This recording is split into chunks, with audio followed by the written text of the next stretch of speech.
안녕하세요. 사연에 빠지다의 DJ 민영입니다. 오늘도 두 가지 사연 준비되어 있으니 끝까지 함께 해주시고요. 구독과 좋아요 버튼도 꼭 눌러주세요. 그럼 오늘의 사연 바로 만나볼게요. 안녕하세요. 제가 일부러 결혼을 느긋하게 바라봤던 건 아니고요. 별 생각 없이 하루하루 살다가 보니까 어느새 20대 나이를 다 보내고 말았더라고요. 30대에 들어서고 나서야 슬슬 결혼 생각이 들기 시작했었고요. 하지만 마음이 그렇다고 해서 성급하게 결혼이라는 문턱을 넘어서면 왠지 안 될 것 같았어요. 그래서 신중하게 굴었습니다. 어설픈 인연과 인생의 동반자가 되고 싶지는 않았거든요. 저는 제 친정 부모님의 결혼 생활 모습을 통해서 결혼이란 신중해야 하며 상대에 대해서 잘 알고 확신이 있을 때만 결혼을 해야 한다는 생각을 가지게 되었던 사람이에요. 그러니까 마음이 급하다고 해서 굳이 서두르고 싶지는 않았던 거예요. 그러던 제가 함께 있으면 너무나도 즐겁고 시간이 가는 줄 모를 만큼 대화가 잘 통하면서도 편안하고 그래서 미래를 함께 걸어가고 싶은 인연을 드디어 만나게 되었습니다. 3살 연하의 제 남편이었습니다. 남편은 평범한 직장인이었고 그건 저도 마찬가지였습니다. 연애를 하는 동안 남편이 어떤 사람인지는 알게 되었어도 그 집안 배경이 어떤 건지는 잘 몰랐어요. 솔직히 말해서 뭐 그렇게 특별할 게 있을까 싶었고요. 집안이 거기서 거기인 법이라고 막연히 생각했었어요. 제가 봐오고 겪어온 남편이라는 사람이 되게 무난한 사람이라서 그랬나 봐요. 결혼 생각이 잘 통했고 그렇게 결혼하기로 약속을 하고 난 이후부터 펼쳐진 반전 드라마에 제 정신이 어질어질하게 될 줄은 상상도 못했었네요. 절대 안 된다. 내 눈에 흙이 들어가도 절대로 허락 못해. 초장부터 매서운 시어머니의 반대에 부딪혔습니다. 생각지도 못한 난관이었어요. 남편도 설마 이런 반응을 마주할 줄은 몰랐다고 하면서 적잖이 당황해했어요. 왜냐하면 시어머니께서 당신의 아들에게 연애 간섭을 하신 적이 없었기 때문입니다. 너무 나이 먹기 전에만 결혼하라는 그런 정도의 무난한 소리만 아주 가끔씩 하셨다고 그랬어요. 그래서 남편은 시어머니께서 설마 이렇게까지 단호하게 반대를 하실 줄은 예상하지 못했던 거예요. 네가 설마 이렇게까지 수준 떨어지는 여자를 만날 줄 몰랐지? 네? 수준? 엄마, 수준이라뇨. 이 사람이 뭐가 어디가 어때서요? 그걸 굳이 내 입으로 다 이야기를 해야 하니? 이미 하나부터 열까지 수준이 뒤떨어져 있는데 굳이 왜 확인 사살을 받으려고 해? 내 입만 아프고 네 맘만 아프게. 엄마, 진짜 이러실 거예요? 남편은 눈이 뒤집어져서 화를 내기 시작했죠. 제가 여기서 남편을 만류하면 남편의 입장이 우스워질 것 같기도 했고 그렇다고 두둔을 하자니 시어머니께 제대로 밉보이게 될 것 같아서 이러지도 저러지도 못하는 입장이었습니다. 남편이 평소에 자기 가족들과 어떤 관계로 지내왔는지는 솔직히 제가 잘 모르고 있었으나 불효막심한 인물은 아니었을 거라고 확신했기에 저 때문에 모자 사이에 균열이 생길 것 같아서 좌불안석이었고요. 일단 집안부터 탈락이잖아. 이혼 가정 집구석? 나는 절대로 그따위 집구석이랑 사돈 맺을 생각 없으니까 그런 줄 알아라. 어디 결혼할 여자가 없어서 부모가 이혼한 여자하고 결혼을 하겠다 그래? 그건 이 사람의 잘못이 아니잖아요. 오히려 이 사람은 자기 의사와는 전혀 상관없이 이혼 가정이 되는 바람에 피해를 입었다고요. 피해자를 불쌍하게 봐주진 못할 망정 비난을 하면 안 되는 거잖아요. 그래, 네 말이 맞다. 피해자. 부모가 멋대로 이혼해버리는 바람에 손도 못 쓰고 이혼 가정의 자식이 되어버렸으니 피해 입은 건 맞지. 하지만 그렇게 따지면 한도 끝도 없어. 몹쓸 범죄당한 피해자? 너무 안 됐고 불쌍하지. 그 피해 돕기 위해서 모금운동 일어난다면 나는 기꺼이 몇 푼 보태줄 거야. 하지만 그 피해자가 내 자식하고 결혼한다 그러면 그건 반대인 거야. 세상에 얼마나 많은 사람들이 있는데 왜 하필 그런 인물이 내 자식하고 결혼한다고 그래? 그리고 내 자식은 왜 하필 그런 인물하고 결혼을 하려고 하는 걸까? 이런 생각부터 드는 게 어쩔 수 없는 부모 마음이야. 이혼 가정이 요즘 세상에 얼마나 널렸는데 그거 그렇게 이상한 일이라고 생각하지도 않고 큰 흠으로 보지도 않아. 그냥 내 며느리만 그런 경우가 아니면 되는 거야. 알아듣겠니? 하필이면 내 며느리가 굳이 이혼 가정에 자식일 필요는 없다는 거야. 나는 절대 용납 못한다. 가슴에 비수가 날아들어 박히는 것만 같았습니다. 이혼 가정. 네, 저희 친정 부모님이 이혼을 하신 경우였기에 이혼 가정의 자식이 맞았습니다. 두 분이 이혼을 하신 후에 저는 친정엄마와 쭉 살아왔고요. 엄마는 재혼을 안 하셨습니다. 앞으로도 영영 누군가와 다시 부부로 살 생각은 없다고 못을 박아두신 분이었고요. 그래서 저에게는 아버지 자리가 공석이었습니다. 왜냐하면 친정 아버지는 재혼을 하셨기 때문이에요. 새로 가정을 일구셨어요. 당신의 인생에서 엄마라는 여자는 없었던 것처럼 그렇게 여기고 싶어 하셨고요. 그렇기 때문에 저는 아버지가 없는 것이나 마찬가지였으나 그분이 멀쩡히 살아계시기 때문에 아예 안 계신 것은 아닌 그런 입장이었습니다. 그래서 부모님의 이혼 사실을 결혼할 집안에 숨기는 건 어렵다고 생각했었고 이혼 가정이라는 걸 밝히는 게 무슨 대수겠냐 싶기도 했습니다. 설마 이렇게 트집이 잡힐 줄은 몰랐어요. 너무 상처가 되어서 망연자실했고 남편은 하필이면 이혼 가정의 며느리를 맞이하고 싶지 않다는 시어머니의 뜻이 뭔지는 알겠으나 어쨌든 제가 어렸을 때 부모의 이혼을 겪은 불쌍한 피해자이기 때문에 그런 잣대를 들이미는 건 너무 잔인하고 냉정한 거라며 목소리를 높이고 있었습니다. 남편은 당연히 저희 부모님이 이혼하신 걸 진작 알고 있었으니까 이 문제에 있어서 아무렇지 않았기 때문에 시어머니와 맞선 것입니다. 그러나 시어머니께서는 이제 아예 저를 삿대질하시며 남편을 향해 이렇게 말씀하셨어요. 나이가 많은 것도 마음에 안 들어. 나는 네가 너보다 더 나이 많은 여자하고는 결혼 안 했으면 한다. 연상이 웬 말이야, 연상이? 연상이면 뭐가 어때요? 3살밖에 차이 안 나고 지금도 거의 동갑처럼 친구처럼 지내고 있어요. 결혼해서 나이 들어가면 3살 차이는 아예 안 느껴질걸요? 같이 늙어가는 마당에 그 정도 나이 차이가 무슨 대수겠어요. 또박또박 말 잘하는 남편을 바라보며 시어머니께서는 더욱 내 아들 쪽이 아깝다는 기색이 되셨습니다. 그런 와중에도 저는 신랄한 시어머니의 언변 앞에서 조금도 기죽지 않고 다 받아치고 있는 남편의 놀라운 면모가 외탁을 한 게 아닐까 싶은 생각이 들어서 속으로 쓴 웃음이 나왔고요. 이래나 저래나 두 사람은 서로 닮아있는 부모 자식간이었습니다. 그런 두 사람 사이에 저라는 균열이 끼어든 모양새였고요. 생긴 것도 싹 다 마음에 안 들고 이혼 가정인 점도 마음에 안 드는데 그걸 보완할 만한 장점이 하나 없는 게 너무한 거라는 생각이 안 드니? 확 어리다는 장점이라도 들고 오던가. 심지어 연상이라니. 최악이구나. 연상이라서 더 좋은데요. 엄마, 여자가 남자보다 평균 수명도 길다고 하잖아요. 나이 차이가 많은 것도 아닌데 제발 3살 연상 정도는 너그럽게 봐주세요. 네가 완전히 콩깍시다 씨다 못해 정신이 쏙 빠져버렸구나. 내 눈에는 암만 해도 닳고 다른 여자로 보여. 네? 뭐가 어떻다고요? 닳고 달아요? 바로 그때 시어머니의 입에서 충격적인 표현이 나왔고 저는 심장이 멎는 줄 알았습니다. 남편도 믿기지 않는다는 듯이 계속해서 되물었고요. 시어머니께서는 제 쪽을 흘겨보시며 이렇게 말씀하셨어요.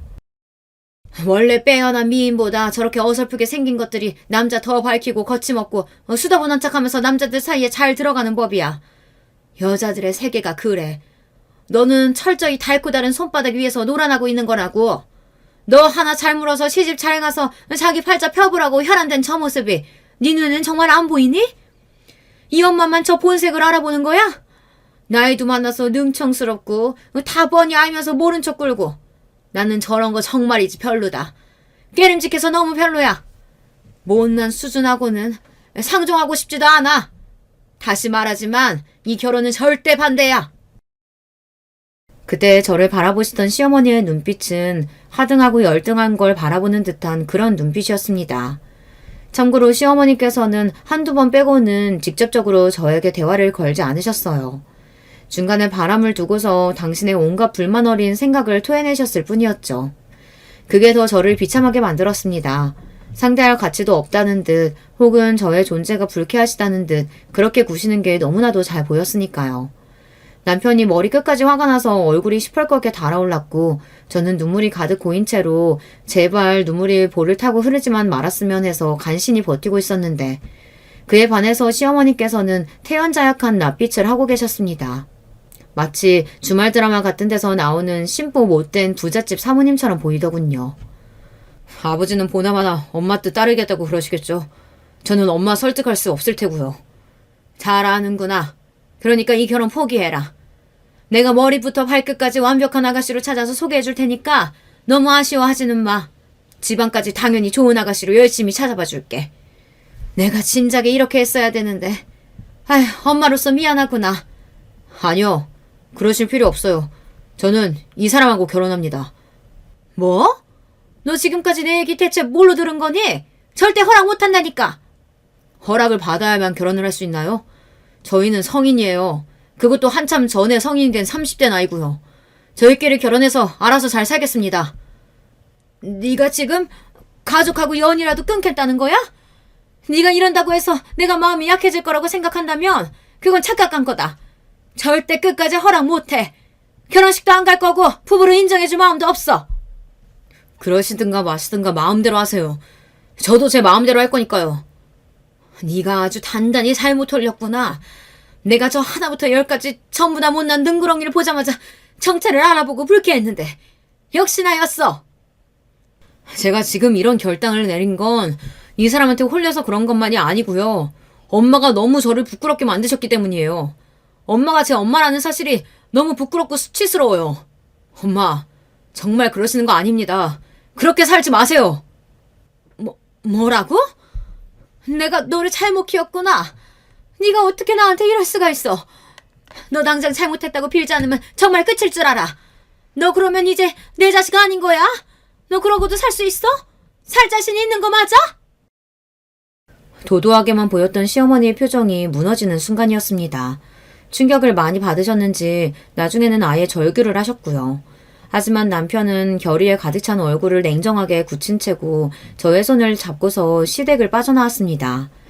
제가 어찌할 바를 모르고 시어머니께 인사라도 드리려고 남편의 손에 끌려가면서도 어떻게든 고갯짓을 하며 인사를 남겼지만 저를 향한 분노의 시선을 받아야만 했습니다. 저에게 오만 가지 무례한 지적을 다 하셨던 건 그만큼 시어머니 당신께서는 당당하고 잘나셨다는 것이겠죠.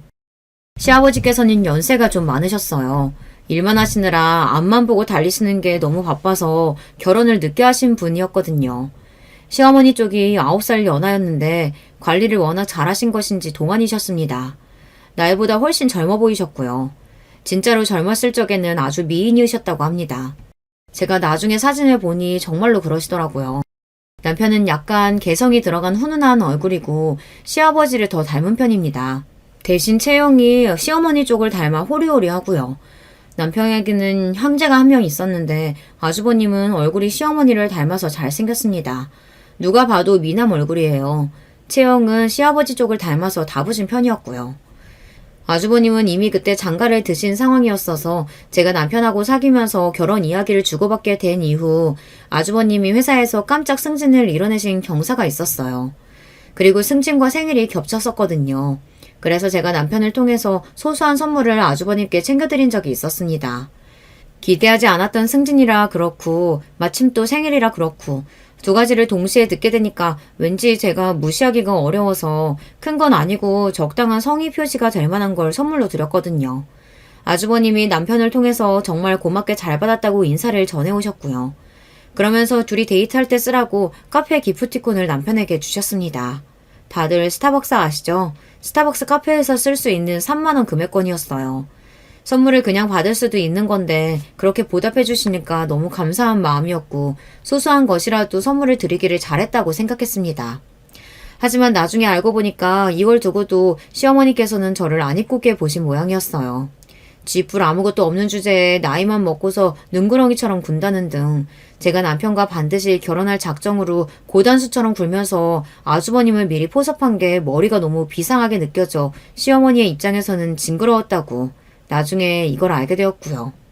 고작 그걸로 제가 아주버님을 포섭했니 어쩌니 했다는 게 제 입장에서는 정말 어처구니가 없을 따름이었어요. 그리고 제가 남편하고 강원도 쪽이랑 멀리 여수까지 바다 여행도 다녀온 적이 있었는데 1박 2일로 밖에서 함께 자고 온 것이 시어머니 입장에서는 또 괘씸하고도 영악하게 느껴지신 모양이었고요. 제가 남자를 잘 알아도 너무 잘하는 여자라고 생각을 하게 되셨던 건가 봐요. 그런데 저는 말이죠. 하늘에 맹세코 남편의 집안이 그렇게나 여유로운지 전혀 몰랐습니다. 아주버님께 선물로 보내드렸던 것도 남편과 1박 2일로 놀러 다녀왔을 때도 전혀 상상조차 못하고 있었어요. 이제 본격적으로 양가의 결혼 이야기를 알리고 인사를 드리자고 이렇게 되었을 때부터 그제서야 제가 남편이 어떤 집안에서 나고 자란 인물인지 알게 되었던 것입니다. 시아버지께서 젊으셨을 적 사업을 시작해서 제법 성공 궤도에 올려놓으셨던 분이었고요. 그러느라 결혼도 늦게 하셨죠. 제법 사학가의 면모를 갖추시게 된 다음에는 시어머니 같은 9살 연하의 미인과 결혼을 하실 수 있었습니다.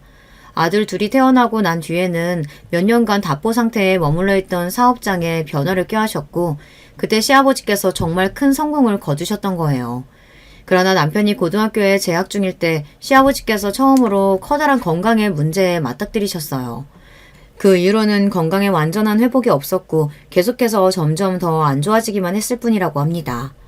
몸에 계속 안 좋아지니까 시아버지께서 성격이 많이 예민해지셨고 그러면서 점점 더 돈에 집착하시며 구두쇠 기질을 가지게 되셨다네요. 원래도 버시는 규모에 비해서 검소하게 사시던 편이었고 당신 스스로도 몸이 계속 안 좋고 기분이 들쑥날쑥하게 된 걸 잘 아시니까 대외적인 부분을 점점 더 시어머니께 의지하고 맡기며 지내게 되신 게 바로 시아버지였습니다. 희한하게 아들 둘이 둘 다 성격이 독립적이었고요. 아주버님도 그러했지만 특히나 남편이 워낙 자유분방한 성격이었어요. 어디에 구애받거나 얽매이는 것을 어렸을 때부터 싫어했다고 합니다. 대학교 재학 시절에는 독단적으로 휴학을 결정하고서 그 휴학 기간에 혼자 외국 여행도 다녀왔을 정도였고요. 아무리 시아버지께서 나이가 드실수록 지독한 구두쇠의 면모가 강해졌다고 한들 어쨌든 남편은 잘 사는 집안에서 유복한 환경을 누리고 태어나 자란 입장이잖아요. 그런데도 잘난 척은 하는 게 전혀 없었어요. 남의 시선을 크게 신경 쓰지 않았습니다. 남편은 기본적으로 돈은 있다가도 없는 것이라고 생각하며 사는 사람이기도 했어요. 이런 면에서 저와 잘 맞았고요. 그래서 제가 남편이 설마 부잣집 자식이라고 생각을 못했던 것입니다. 남편은 보여지는 것을 중시하는 시어머니와 성향이 딴판이었어요. 정반대죠. 시어머니께서는 남의 시선이나 평판 등을 엄청나게 신경 쓰시는 분이었고요. 지난 여름까지 잘 입었던 내 아끼는 원피스가 올해 왜 이렇게 몸에 너무 딱 맞는 것 같지? 그 사이 몸이 불어났나? 체중은 그대로인데. 나이가 들어서 체형 관리가 점점 힘들어지네. 오늘부터 당장 식단 조제 들어가야겠어. 나이 먹어서 이제 예전만 못하다는 그따위 소리 내가 들을 수야 없지. 사람들이 그럼 나를 뭘로 보겠어? 시어머니께서는 나이가 들면 떨어지는 소화력에 맞춰서 식단까지 전문가한테 따로 받아다가 드시는 분이었어요. 관리가 철저하셨는데 그 기저에는 당신 스스로를 위하는 마음이기보단 남들이 당신을 어떻게 생각하고 쳐다볼까 그런 계산이 들어있었습니다. 잘난 능력을 지닌 남자의 옆에는 외모가 뒷받침되는 여자가 자리해야 어울리는 한 쌍의 그림이라고 그렇게 생각하시는 편협한 사고방식의 주인공이시기도 했고요. 이런 분이었으니 제가 성에 차실 리가 없었던 것입니다. 저는 그런 줄도 모르고 당연히 허락을 받을 수 있을 거라고 예상했었는데 신랄한 시어머니의 비난 앞에서 커다란 상처를 받았어요. 어림도 없었던 인정을 받을 수 있을 거라고 믿었던 제 자신이 비참하게 느껴지기까지 하더군요. 이런 저를 보면서 남편은 너무나도 미안해했고 가족들을 등지는 한이 있더라도 저와 결혼하겠다는 그 결단은 절대 되돌리지 않을 거라고 강조했습니다. 저 때문에 시어머니와 사이가 틀어진 남편이 걱정되고 죄책감도 느껴졌지만 저만 바라보고 나아가는 남편의 모습을 보며 저도 그냥 이 남자만 믿고서 남은 인생을 살아야겠다고 재차 결심하게 되었습니다. 시어머니의 오해와는 달리 저는 남편의 배경을 조금도 탐낸 적이 없었으니까요. 시댁에 후광이 없다고 한들 전혀 상관없었고 남편만 있으면 좋았습니다. 상황이 이렇게 되자 결혼 이야기를 친정 쪽에 먼저 드리지 않았던 것이 탁월한 선택이었다는 생각을 하게 되었죠. 만나는 남자와 결혼 생각이 있다는 것까지만 이야기를 드려놨고 남자 쪽 집안이 어떤 곳인지 그런 것들은 아직 전혀 언급한 적이 없었거든요. 그래서 이렇게 된 이상 굳이 결혼 문제로 시댁과 척을 지게 되었다는 그런 당혹스러운 전말을 친정에 아예 알리지 않기로 했습니다. 멀쩡히 살아계신 시부모님을 두고 안 계시다고 할 수도 없는 노릇이니 사정이 있어서 결혼 문제에 일절 관여 못하시는 것으로 그렇게 남편과 상의 끝에 말을 맞추기로 하였어요. 시부모님이 오래전부터 별거에 들어가셨고 자식들과도 거의 안 보고 각자 알아서 살고 있고 이런 식으로 이야기를 대략 만들었고요. 거짓을 너무 정성스레 꾸밀 필요까지는 없었습니다. 왜냐면 친정이라고 해봤자 주요한 존재는 엄마뿐이었기 때문입니다. 게다가 저희 엄마의 상태는 온전하다고 보기 어려웠죠. 엄마 건강이 별로 안 좋았는데 처음에는 정신적인 부분에서 어려움을 겪으시다가 점차 나이가 드시면서 몸도 같이 안 좋아지기 시작하셨어요. 제가 초등학교 때부터 이미 친정 부모님은 사이가 안 좋으셨는데요. 아버지가 가정적인 것과는 거리가 먼 분이셨어요. 여러 가지로 엄마의 속을 썩이신 분이죠. 술버릇도 고약하셨고요. 다혈질도 심하셔서 수틀리면 무섭게 소리를 지르며 집안의 온갖 물건을 다 집어던지셨고 엄마를 때리기까지 하셨습니다. 그런데 근거리에 친가가 있었던 거예요. 엄마는 결혼을 하신 직후부터 온갖 시집살이는 다 겪으며 사셨습니다. 그것만 하더라도 너무 숨막히게 힘들고 정신병이 걸릴 것 같은데 날이 갈수록 아버지까지 그렇게 되시니까 엄마가 도저히 못 버티셨던 거죠. 제가 중학교에 입학하기도 전에 두 분이 결국 이혼을 하셨습니다. 먼저 이혼하자고 한 거니까 나는 돈 한 푼도 못 줘. 줄 거 없어. 당신이 그토록 원하던 이혼 내가 해주는 입장이잖아. 나한테 고마워해야지. 설마 돈도 챙길 수 있을 거라고 기대한 건 아니겠지? 꿈 깨셔. 저는 인정머리라고는 하나도 찾아볼 수 없는 아버지의 모습에 어린 나이였지만 치가 떨렸습니다. 당연히 아버지와의 정답고 즐거운 추억도 거의 없었고요.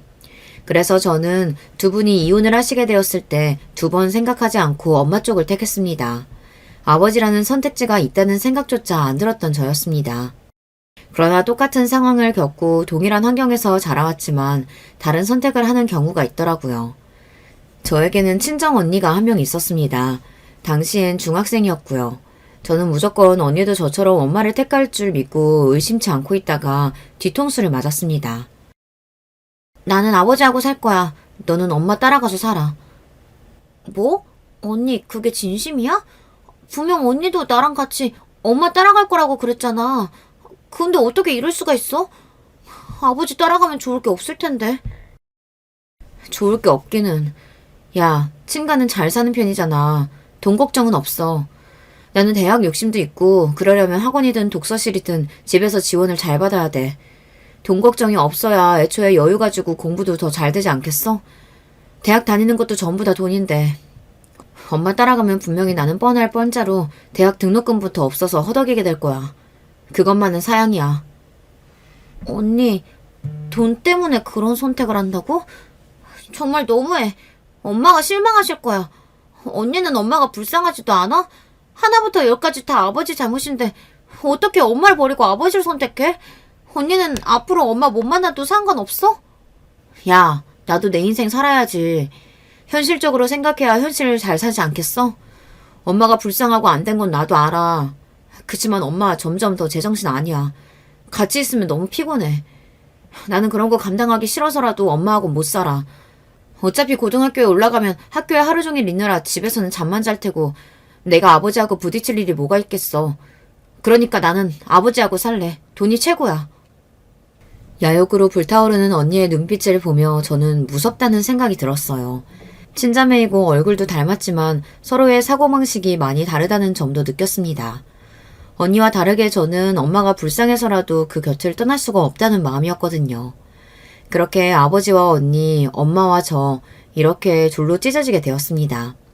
이사를 간 지역은 외가와 가까웠고 엄마와 저는 새로운 일상을 시작했습니다. 참고로 외가는 형편이 많이 가난했습니다. 외할머니께서는 암으로 돌아가신 뒤였으며 외할아버지께서도 건강이 안 좋아 하루에 드시는 약만 수십 알이었어요. 경제적으로 기대하는 건 말도 안 되었고 역으로 도움을 드려야 하는 판국이었네요. 이혼하시면서 엄마는 슬프게도 돈을 가져오신 게 없었어요. 그래서 저희 모녀는 쪼들리며 살아야 했습니다. 정없고 이기적이었던 아버지와 만날 일은 없었습니다. 먼저 연락 한 번 오지 않았고 저희 쪽에서 연락할 길이 없었죠. 언니가 꽤 좋은 대학교에 합격했을 때 그때 처음으로 연락을 받았을 뿐입니다. 언니가 직접 소식을 전해왔어요. 그리고 제가 대학생이 될 무렵 아버지가 재혼을 하셨고요.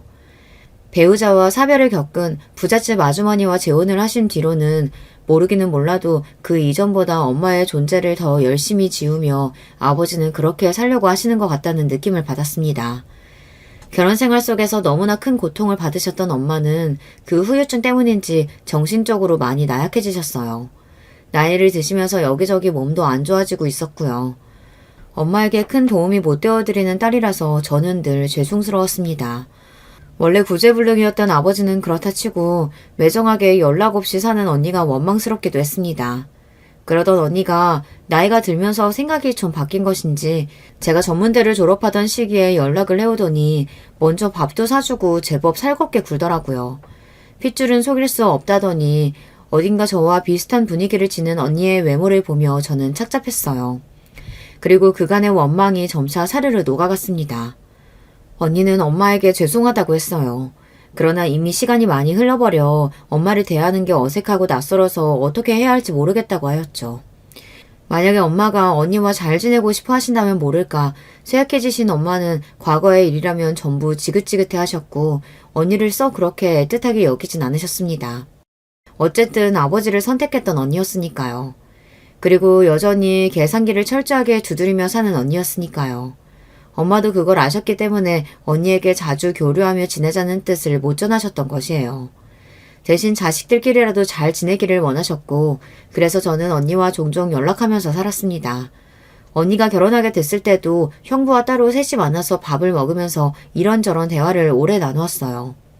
언니가 결혼하게 된 상대를 보고 저는 내색은 안 했지만 언니가 기어이 해냈구나라는 생각을 강하게 하고 있었어요.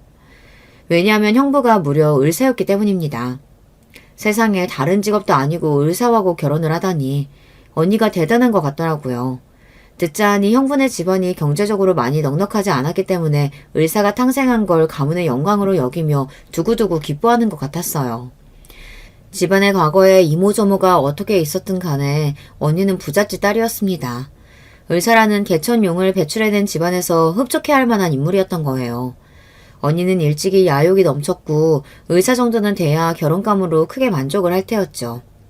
그런데 저는 형부가 의사가 아니었어도 언니랑 잘 맞았을 거라는 인상을 받았어요.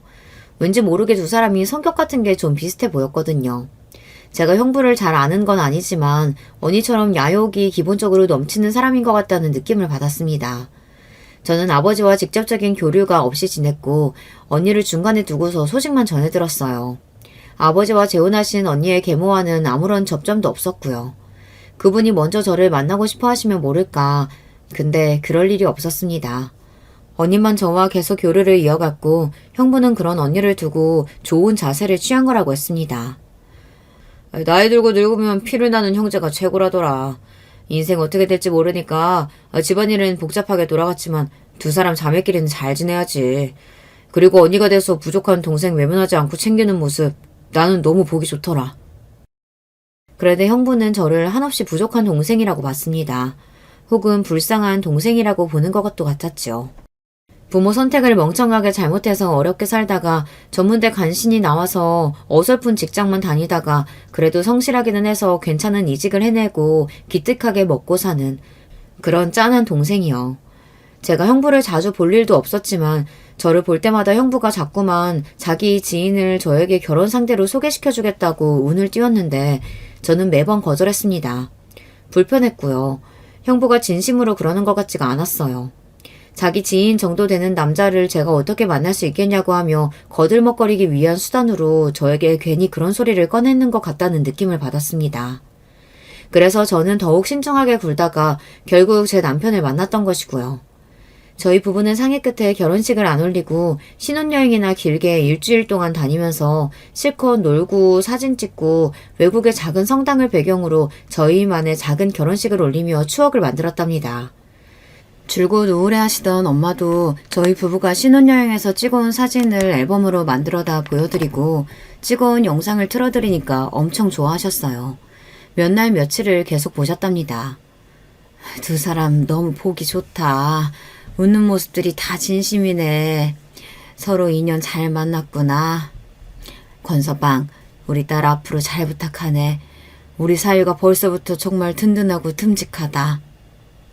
전에 없이 밝게 웃으시는 엄마의 모습에 저뿐만 아니라 남편도 울컥했고 앞으로 자기가 최고로 잘하는 사이가 되겠다고 그랬습니다. 그리고 남편은 엄마 앞에서 한 그 약속을 지켰어요. 있는 줄도 몰랐던 복지 프로그램을 남편이 알아봐서 신청하더니 엄마가 그걸 들으시도록 만들었죠. 그리고 동네의 아주머니들, 할머니들이 모여서 하는 체조 모임에 남편이 설득해서 엄마를 넣어드렸습니다. 엄마는 몸이 아파서 그런 건 못하시겠다고 하더니 사위의 간청에 어쩔 수 없이 시작하셨고 점차 활동적이 되어가셨어요. 안색이 조금씩 밝아지더라고요. 남편이 잘하니까 저도 그렇게 됐습니다. 남편이 좋아하는 된장찌개 맨날 끓이면서 정성스레 밥 차리고 남편의 취향에 맞춰서 여러 가지 지방 축제도 보러 다니고 그러면서 재미있게 살았습니다. 돈이 얼마 안 드는 저렴한 전시회를 보러 다니는 건 어느새 저희 부부의 일상이었고요. 언니는 저희 부부를 보고 부럽다 하였습니다. 소소한 행복 누리면서 사는 거 좋아 보여. 나는 워낙 럭셔리하게 산 지가 오래라서 그런 소박함 잊은 지 오래잖아. 나도 너처럼 허리띠 졸라매면서 알뜰살뜰하게 살고 정겨운 감성 좀 느껴봤으면 좋겠다. 게다가 나는 시댁도 있어서 시댁 챙기느라 얼마나 귀찮은지 몰라. 진심으로 부러워서 하는 말이라기보다는 묘한 느낌이 있었죠. 하지만 그런 묘함을 저는 일부러 모른 척 했습니다. 언니와 형부 모두 선민의식이 있다는 것 정도는 진작 알고 있었으니까요. 결혼하고 나서 시부모님과의 교류는 일절 없었는데요. 시어머니께서는 남편을 무척 괘씸해 하시는 것 같았습니다. 아마 자존심 때문이라도 절대 당신이 먼저 안 숙이는 것 같다고 아주버님이 말씀해 주셨어요. 아주버님만 몰래 남편과 연락하고 지냈어요. 사실 그걸 시부모님도 아시는 눈치였으나 굳이 아주버님이 그 이야기를 안 꺼내고 지내셨어요. 서로가 알고 있었으나 덮어두고 그냥 그렇게 시댁 식구들이 지내고 있었던 것입니다. 아주버님은 저희 부부를 응원한다고 하셨어요. 서로 조건을 보지 않고 사랑 하나만 보고 결혼한 게 멋지다고 해주셨고요. 참고로 아주버님이 시아버지의 뒤를 이어 사업을 이어가고 계셨답니다. 남편은 책임감 있는 자기 형 덕분에 자기는 자유로이 살 수 있는 것 같다고 무척 고마워했어요. 그렇게 지내던 어느 날 집에 좋은 술이 들어왔다면서 언니가 저를 초대했습니다. 남편하고 같이 가겠다고 했는데 당일에 갑자기 야근이 생겨서 저만 갔고요.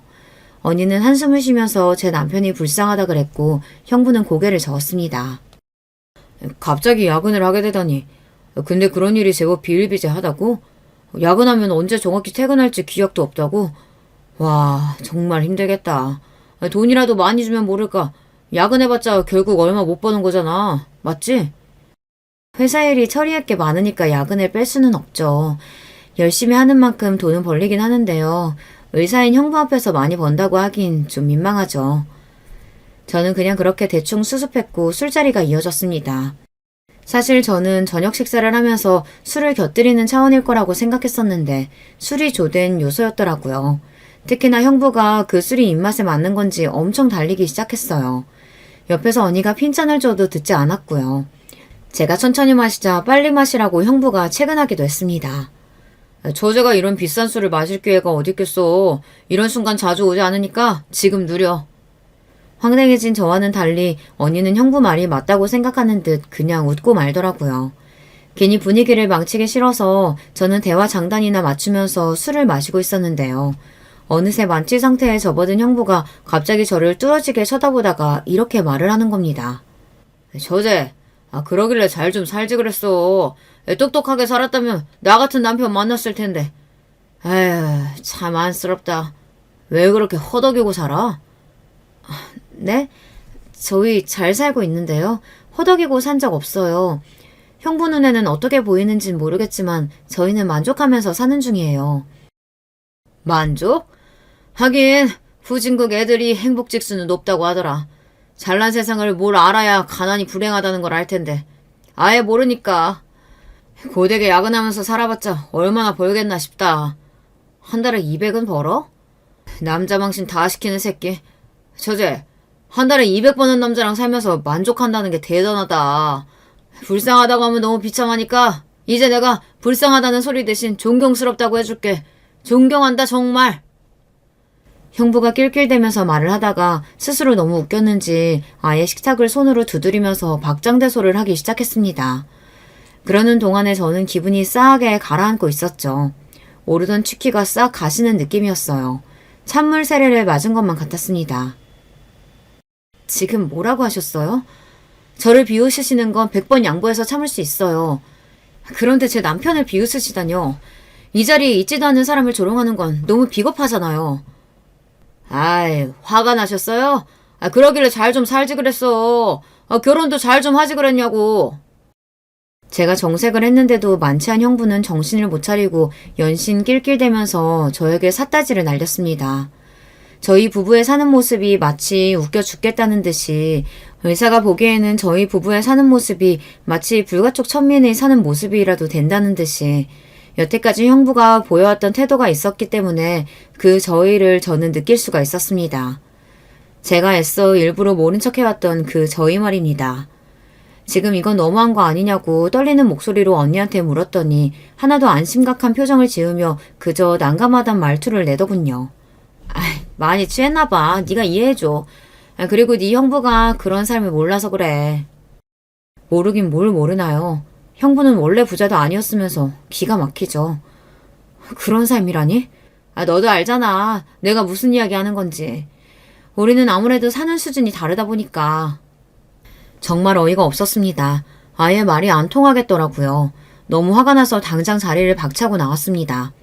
두 사람 다 저를 잡는 신용도 안 하면서 술 깨고 나면 화풀 나는 소리나 했다는 게 정말 대단한 것 같아요. 술 깨고 나면 정신 차려야 하는 건 두 사람 같은데 말이죠. 집에 왔더니 남편이 마침 씻고 나오는 참이었습니다. 저보고 잘 놀다 왔냐면서 해맑게 묻는 남편의 얼굴을 보자마자 속상해서 죽을 것 같아졌어요. 그래서 피곤한 남편을 붙잡고 별별 소리를 다 해버리고 말았습니다. 언니네서 무슨 일을 겪었는지, 형부가 무슨 소리를 했는지, 그리고 여태까지 느껴왔던 미묘한 것들을 다 이야기했어요. 당신이 나 때문에 그런 취급 당한 게 그 어떤 것보다도 속상해. 당신한테 미안해 죽겠어. 나 이제 그냥 언니랑 형부 둘 다 안 보고 살까봐. 그리고 남편은 속상해하는 저를 되려 달래주었고 표정은 내내 침착하게 가라앉아 있었습니다. 자기 전에 남편이 저한테 자기도 생각이 있다고 그러더군요. 그냥 넘어가지 않을 거라고 했습니다. 저는 남편이 어떻게 행동하든 따르겠다고 했어요. 이튿날 생각지도 못한 일이 벌어졌습니다. 형부가 일하는 병원 앞에 도착한 고급 세단 차량이 있었죠. 기사가 뒷문을 열어주었고 그 안에서 내린 사람은 아주버님이었습니다. 아주버님은 건너 지인을 한번 통해 병원장과 인맥이 있는 분이었어요. 당장의 아주버님 앞으로 형부가 소환이 되었습니다. 이렇게 군우게 유치하더라도 별 수 없어. 내가 참을 수가 있어야지. 당신 뭐야? 당신이 뭔데 내 하나뿐인 동생을 무시해? 의사 나부랭이 주제. 죄송합니다. 정말 몰랐습니다. 모르고 그랬습니다. 그리고 착한 재수씨는 왜 못살게 건드려? 정말 죄송합니다. 앞으로 절대 안 그러겠습니다. 제가 잘 모르고서 실수를 했습니다. 자신이 의사라는 사실에 자부심이 하늘을 찔렀던 형부는 기세가 드높은 아주버님 앞에서 단번에 나부랭이 취급을 받고 깨갱 꼬리부터 말았습니다. 형부가 병원 사람들이 보는 앞에서 개망신을 당하고 식은땀을 흘리고 있을 무렵 저는 언니를 만나고 있었습니다. 연차를 쓰고 쉬는 날이었기에 아무래도 언니와 제대로 대화를 나눠보고 단판을 지을 생각이었거든요. 결의에 찬 표정으로 방문한 저와는 달리 언니는 여유로운 표정이었고 늘 그렇듯 일부러 꾸며내는 우아하고 여유로운 기색을 두고 있었습니다. 저에게 차 한 잔 마시겠냐면서 숙취에 좋은 따뜻한 차를 골라보겠다며 언니가 떠들고 있던 바로 그때였습니다. 예고에 없던 방문객이 찾아온 겁니다. 집에서 출발하기 전 남편에게서 연락을 받고 저는 이 상황을 예상하고 있었기는 했지만 설마 현실로 이뤄질 줄은 확신하지 못했었기에 떨리는 마음으로 문을 열어주었습니다. 야, 너 지금 뭐 하는 거야? 누군 줄 알고 문을 열어줘. 여기가 니네 집도 아닌데. 그치만 이분은 남이 아닐걸? 제가 웃으면서 옆으로 물러났고 늘씬한 몸매가 아니면 소화할 수 없는 명품 원피스를 차려입고 마찬가지로 명품인 티가 나는 손가방을 팔에 걸고서 가짜는 흉내낼 수 없는 고상한 기운을 한껏 두른 그런 분이 안으로 들어섰습니다. 그러자마자 집안을 빠르게 눈으로 훑고 이렇게 말씀하셨죠. 뭐야? 이 돼지우리는.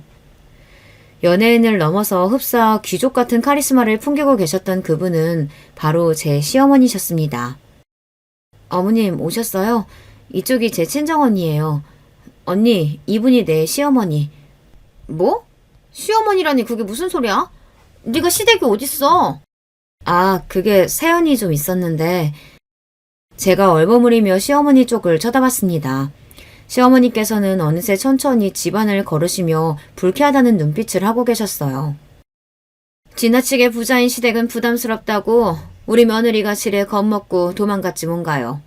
우리 아들은 괘씸하게 부모보다 자기 아내가 최고라고 하면서 우리 며느리 따라 나갔고요.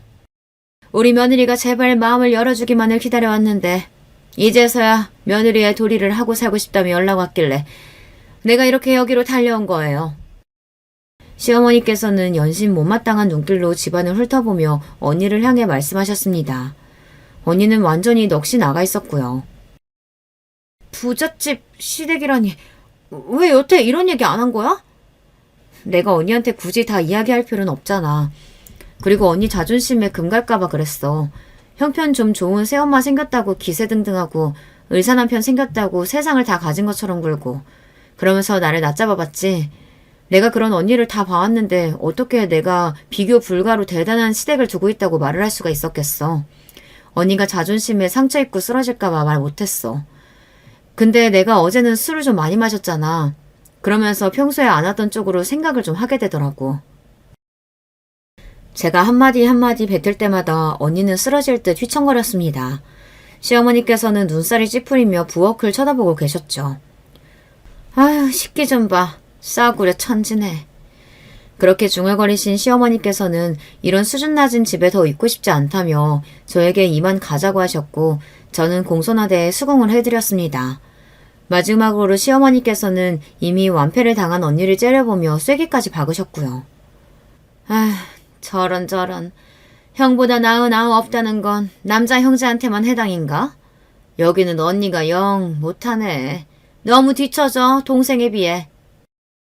혀를 끌끌 차시며 등을 돌리신 시어머니의 태도는 무례 그 자체였죠. 하지만 먼저 무례를 범했던 게 언니와 형부 쪽이었으니 억울하다는 소리는 차마 안 나왔을 겁니다. 저는 언니에게 입모양으로 미안하단 인사를 남기고 나왔는데요.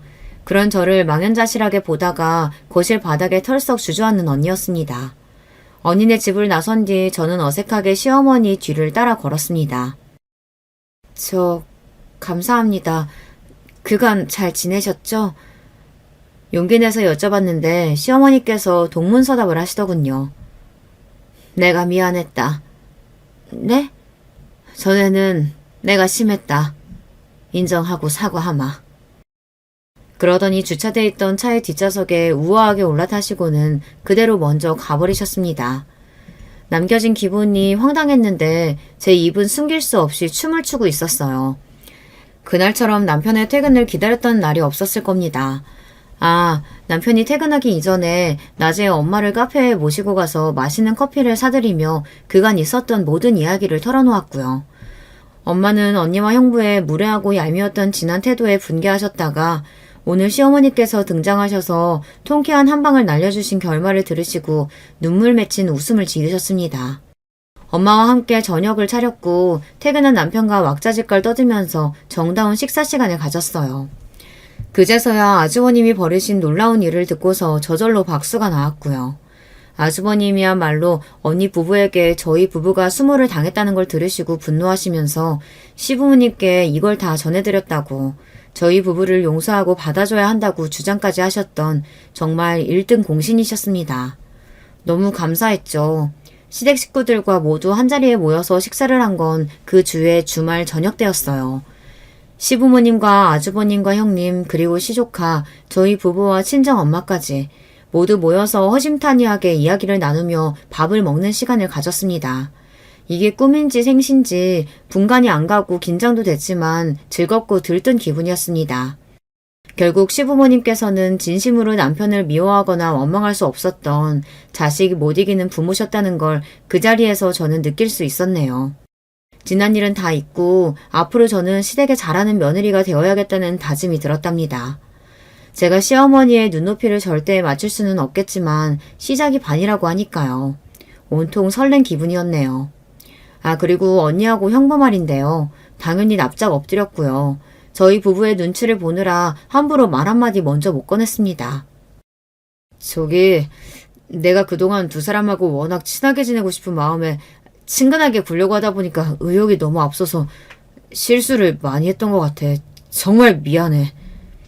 형부가 식은땀을 삐질삐질 흘리면서 자존심 다 젖고 저희 부부 앞에서 누나를 조심스레 굴리던 그 모습은 앞으로 영원히 안 잊혀질 것 같네요. 그날은 저희 부부가 새로 마련한 보금자리에 언니 부부가 집들이 겸 인사를 왔던 날이었어요. 아무리 그래도 이사를 했는데 아예 연락을 안 하는 건 좀 아닌 것 같아서 자랑도 할 겸 초대를 한 건데요. 언니는 집을 둘러보더니 계속 얼이 빠진 상태였고요. 형부는 망연자실해 하다가 조심스레 입을 열었던 것입니다. 그 후로도 자꾸만 미안하다고 앞으로 잘해보자고 그랬는데 저희 부부의 반응은 시큰둥하기만 했죠. 갈 때 보니까 언니는 눈물을 찔끔 흘리는 것 같았습니다. 에휴, 그러길래 길고 짧은 건 대봐야 하는 게 인생인데 왜 그렇게 섣불리 두 사람 다 치사하게 굴었던 걸까요? 그 덕분에 앞으로 절대 자만하지 말고 겸손하게 살아야겠다는 교훈을 저는 얻었답니다. 안녕하세요. 저는 유튜브 들어갈 때마다 어떤 사연이 새로 올라왔나 꼭 확인하고 들어보는 사람이에요. 특히나 운전할 때 틀어놓으면 좋더라고요. 차에서 안 틀어놓아 보신 분이라면 한번 해보시기를 제가 추천드릴게요. 학창시절에 저는 독서하는 것도 좋아하고 애청하는 라디오 프로그램도 늘 2개 정도는 갖추고 있던 아이였죠. 감수성 짙은 학생이었어요. 그러니까 다 큰 어른이 된 지금도 사연에 빠지다 채널 같은 걸 찾아 듣는 거겠지만요. 책에서 접하는 지혜에 따르면 확실히 나이가 든 어른일수록 세상을 많이 알고 성숙했습니다. 하지만 제가 직접 겪은 세상은 꼭 그렇지만도 않았어요. 친정 부모님께서는 다 큰 어른이 되어 서로를 만나셨고 자식도 보신 분들이었지만 서툰 부분도 많으셨고 실수와 잘못을 저지르셨으니까요. 그리고 가장 그런 생각에 확신을 심어주는 존재가 바로 제 예비 시아버지셨습니다. 편의상 예비 시부라고 칭할게요. 예비 시부께서는 사람의 성숙도가 나이에 달려있지 않음을 저로 하여금 깨닫게 해주신 분이셨습니다. 처음 뵈었던 날 넉살 좋게 금세 저를 향해 말씀을 낮추셨는데요. 그 호탕하고 친근하신 모습까지는 좋았습니다. 그런데 저를 어이라고 부르시는 건 좀 아니다 싶었네요. 어이, 우리 창선이를 만나면서 뭐가 가장 좋았어? 창선이 이놈이 자기 형제 중에서 나를 가장 많이 닮은 특별한 놈이라 아주 여러모로 싫어해. 네? 저는 그냥 창선 오빠의 모든 부분이 다 마음에 들었어요. 그러니까 결혼하기로 했죠. 어이, 그런 대답은 필요 없어. 사람이 늘 확실하게 입장 표명을 하면서 살아야 하는 거야. 우리 창선이 놈이 어디가 가장 대단하고 실했는지 그걸 딱 말하란 말이야. 어이, 알겠어? 아버님, 정말 죄송한데 한 가지 여쭤봐도 될까요? 지금 어이라고 하시는 게 그냥 추임새인가요? 아니면 저를 부르시는 방식인가요? 어이, 대답은 뭉뚱그려 하면서 이런 건 또 대단하게 구체적이네? 어이, 그런 것까지는 몰라도 돼. 내가 어이라고 부르든 말든 그건 괴념치 말고 나와 커뮤니티를 하면 되는 거야. 커뮤니티요? 아버님, 혹시 커뮤니케이션을 말씀하고 싶으셨던 건가요? 그냥 대충 알아들을 것이지 왜 집요하게 굴어서 나를 망신을 주려고 들어? 하지만 나에게는 어림도 없어. 나 김호철이는 그런 것에 굴하지 않아. 어이, 내가 바로 남자답기로는 나우나를 2수, 3수 아래로 꺾은 남자야. 네. 저를 어이라고 부르시는 거였군요. 이제 알겠네요. 저에게 질문하신 것에 확신한 답을 드리자면 창선 오빠는 자기 개발하겠답시고 퇴근 후에 영어 공부를 따로 하는 모습이 가장 실합니다. 어이, 너무 이상한 걸 보면서 실하다고 느끼는 거 아니야? 남자라면 그런 것에서 실하면 안 되는데. 둘의 궁합이 잘 맞을지 어떨지 내가 벌써 걱정이 드는구만. 솔직히 말해서 약간 식은땀이 났어요. 저는 그때까지는 제가 별로 당황을 안 하는 스타일이라고 생각했었습니다. 친정 부모님의 이모저모를 보고 자라서 그런 건지 어떤 건지 뭔가 독특한 상황의 흐름에 있어서는 대강 면역이 있었거든요. 그런데 예비 시부께서는 제가 살면서 봐온 그 어떤 유형보다도 모든 면에서 독보적이셨습니다. 예비 며느리의 면접 앞에서 당신의 아들이 실하다더니 어쩌느니 이거 암만 생각해도 좀 조심스러워해야 하는 영역의 이야기 아닌가요? 만약 예비 시모께서 저에게 이런 말씀을 하셨다 해도 제가 당혹스러웠을 텐데 하물며 성별이 다른 예비 시부의 입을 통해서였습니다. 저는 제가 겪은 상황이 진짜인지 의심까지 될 지경이었죠. 그런데 문득 예비 시모의 안색을 살펴보게 되었고 예비 시댁 식구들은 다 이런 상황에 질릴 대로 질려 있다는 걸 알 수 있었습니다. 멀찍이 떨어져 부엌에 계셨던 예비 시모께서 저에게 입모양으로 말씀을 전하시더라고요. 큼지막한 입모양을 통해서 저는 그걸 알아들을 수 있었어요.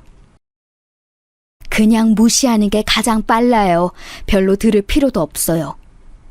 저는 당황한 상태에서도 착실하게 고개를 끄덕여 드렸죠. 그 다음부터는 예비 시부께서 회개한 말씀을 늘어놓으셔도 귀담아 듣지 않고 한기로 슬슬 흘러버리면서 고개만 열심히 끄덕였습니다. 그랬더니 대화가 금세 끝나더라고요. 저는 몇 분 더 이 자리가 이어질 줄 알았기 때문에 기뻤습니다. 예비 시부께서 집 앞 공원에 나가 이소룡 체조를 하시겠다며 휙 나가버리셨고, 저는 예비 시모 그리고 집에서 마치 투명 인간처럼 있었던 예비 시누이와 남겨졌어요. 참고로 이때 급한 사정이 생겨서 다른 곳에 갔다가 급히 오는 중인 예비 신랑은 아직 도착 전이었습니다. 저도 원래 예비 신랑 없이는 예비 시댁에 발을 들이고 싶지 않았고 당연히 기다릴 생각이었어요. 그런데 예비 시부께서 창밖을 하염없이 내다보시다가 저를 발견하시는 바람에 어쩔 수 없이 먼저 발을 들이게 된 것이 전말이었습니다. 그리고는 다짜고짜 일대일 면담을 하시겠다는 예비 시부께 이끌려서 거실에서 독대를 하였던 것이고요. 저는 예비 시부를 직접 겪은 저보다도 더 안색이 파리하신 것 같은 예비 시모와 고개를 절레절레 흔들고 있는 예비 시누와 셋이서 식탁에 앉아서 짧은 단소를 나누었어요. 많이 당황했죠? 그 양반이 좀... 네, 아무튼 좀 그래요. 이상한 의도를 가지고 아가씨한테 그렇게 군 건 아니니까 너무 마음에 담아두지 말아요. 그냥 사람이 원래 그래요. 맞아요. 저희 아빠 원래 이상해요. 전에도 이상하셨는데 나이 들면서 점점 더 저렇게 되셨어요. 제 생각에는 회사 생활하시면서 뭔가 이상한 분들하고 어울리셨던 게 문제였던 것 같아요. 어머, 얘는 네 새언니가 될 사람한테 그런 쓸데없는 얘기를 왜 해? 네 아빠가 이상한 분들하고 어울렸던 게 문제라니? 아니야, 네 아빠는 원래 그런 사람이었는데 본색을 감추고 살다가 나이 들어서 서서히 드러낸 것뿐이야. 세상에, 이럴 수가. 이 모녀의 대화도 심상치 않았습니다. 짤막한 대화를 통해서도 예비 시부께서 얼마나 남다른 분이신가를 가늠할 수 있었어요. 저는 애써 표정 관리를 놓치지 않으며 초조하게 예비 신랑을 기다렸습니다. 그러는 동안 5만 가지 생각들이 머릿속을 스쳐가더군요. 가만히 짚어보니까 제가 예비 신랑과 결혼하기로 했던 건 저희 둘 다 결혼하기에 적합한 때여서 그랬던 것 같아요. 둘 다 대학을 졸업한 후에 사회초년생 시절을 거쳐서 나름 안정적으로 자리를 잡은 뒤였거든요. 자연스럽게 서로의 곁에 있는 사람과 결혼해야겠다고 생각이 들었나 봐요. 약 2년에 걸친 연애였고 그 기간 동안 저는 몰랐던 거예요. 예비 시댁이라는 존재가 어마어마할 것이라는 사실을 말이에요. 결혼에 대해서 논의를 한창 하던 시기에 예비 신랑이 사뭇 진지한 얼굴로 저에게 이렇게 말을 했었죠. 하영아, 내가 미리 말해두고 싶은 게 있는데 우리 아버지 있잖아. 보통 분은 절대 아니야. 그래서 우리 엄마가 그동안 마음고생 많이 하면서 살아오셨어. 아무튼 우리 아버지가 예사 인물이 아니시니까 그 점은 확실히 알아둬. 응? 오빠, 그게 뭔 소리야? 뭘 어떻게 해야 예사 인물이 아니게 되는 건데? 성격이 특이하시거나 괴팍하시거나 그런 스타일이셔? 아니면 어머님께서 마음고생하셨다는 걸 보니까 혹시 좀 심하게 가부장적이신가? 정말 안타깝게도 네가 방금 말한 예시에 전부 들어맞는 분이 바로 우리 아버지이셔. 그런데 타고난 성격이 그러실 뿐이지 결코 악의가 있으시다거나 나쁘신 분은 아니니까 너무 안 좋게 보지 말고 오해하지는 않았으면 좋겠다. 내가 부탁할게. 오빠가 그렇게 말하니까 괜히 나 겁주는 것 같잖아. 우리가 결혼하면 내가 이제 며느리가 되는 건데 설마 어머님과 여자끼리 신경전이 있으면 있었지. 아버님과 무슨 큰 문제라도 있겠어? 오빠, 괜히 사서 걱정하지 마. 그리고 내가 이미지는 좀 유약하게 보여도 절대 어디 가서 만만하게 당하는 스타일도 아니야. 저는 당시에 예비 신랑이 쓸데없는 소리를 다 한다고 생각했었어요. 왜냐하면 제가 연애하면서 봐온 예비 신랑의 성격은 유약하고 우유부단하면 했지 절대 괴팍한 쪽과는 근접하지 않았거든요. 그 외에 부전자전이라는 말도 있잖아요. 아들은 그 부친을 닮을 수밖에 없는데 제가 겪어본 예비 신랑의 성격이 대체로 유순했거든요. 그러니 그 부친께서 보통 분이 아니셔봤자 뭘 그렇게 보통이 아니시겠나 싶었습니다. 그래서 저는 되려 그때 걱정 어린 기색에 예비 신랑을 달래주기까지 했었어요. 하지만 그건 제가 너무 안일했던 거였죠. 제 오산이었던 거예요. 예비 시댁하고 사는 데가 가까운 것도 아니고 우리 둘 다 직장 다니는 사람들이니까 사느라 바빠서 어차피 예비 시부모님하고는 자주 얼굴을 보거나 맞부딪힐 일도 전혀 없을 거야. 2년 가까이 오빠하고 사귀면서 예비 시부모님의 얼굴을 뵌 적은 없었잖아. 결혼하기 전부터 굳이 걱정할 필요는 없지. 그리고 시간이 흘러 예비 시댁에서 홀로 예비 시부를 맞닥뜨린 저는 은은한 충격 속을 헤엄치고 있었던 것입니다. 뒤늦게 도착한 예비 신랑이 전에 없이 어색하게 웃는 저의 인매를 보고 바로 눈치를 챘는지 한숨부터 쉬더라고요. 그날 둘이서 심도 깊은 대화를 나눴었지요. 그만큼 예비 시부께서 저에게 너무 강한 인상을 남기셨던 거예요. 그런데 저는 하루 이틀이 지나고 나니까 그 충격이 웬만큼 다 가시더라고요. 그 이유는 아마도 예비 시모와 시누이가 어쨌든 예비 시부와 한패거리 성격이 아니었다는 점이 크게 작용을 하였고요. 예비 신랑 또한 제가 보기에는 꽤 괜찮은 사람이었으니 결론은 예비 시부 그분만 아니면 별 문제없는 집안 같았어요. 제가 예비 시부하고 결혼하는 것도 아닌데 좀 독특하시면 뭐 어떤가 싶은 그런 안일한 생각이 불쑥 피어올랐습니다. 그러자 용기가 샘솟더군요. 예비 신랑하고 열심히 상의해서 결혼 계획을 또 잡아나갔지요. 다시 며칠 뒤 제가 예비 신랑하고 데이트를 하다가 그 예비 시댁 근처 동네까지 간 김에 예비 시누이와 연락해서 셋이 카페에서 대화 나누면서 간단히 시간을 보냈어요. 어차피 결혼 이야기가 오가고 있는데 친하게 지내면 좋잖아요. 그래서 저는 제법 적극적으로 예비 시누이에게 좋은 인상을 심어주려 그날 노력을 했습니다. 그런데 의욕이 좀 과했던 것 같아요. 예비 시누이가 도중에 휴대폰을 확인하더니 헐, 아빠가 저 어디냐고 카톡 보냈네요? 여기에 있다고 할까요? 아님 말까요? 그냥 다른 핑계 대는 게 낫겠죠? 이런 말을 하길래 제가 난데없이 용기를 내고 말았습니다. 아니, 그건 용기라기보다는 도전정신 혹은 투쟁정신이었던 것 같네요. 아주 의연하게 예비 신우에게 눈빛을 보내며 턱짓을 했죠. 예비 시부께 이곳 이야기를 드려도 좋다는 신호였습니다. 왜 말로 하지 않았는가 하면 옆에 예비 신랑이 있기 때문이었어요. 지레 겁먹고 득달같이 반대할까봐 제가 몰래 그랬던 것이죠. 예비 시누이는 제 말대로 자기 부친께 답장을 했는데 정말 농담 아니고 한 5분이나 지났을까요? 고작 그것밖에 안 지났는데 카페로 예비 시부께서 오셨습니다. 저번에 댁에서 뵈었을 때는 그냥 아주 무난하게 차려입고 계셨다는 인상만 남아있었는데 본격적으로 외출복을 입으신 모습은 남다르시더라고요.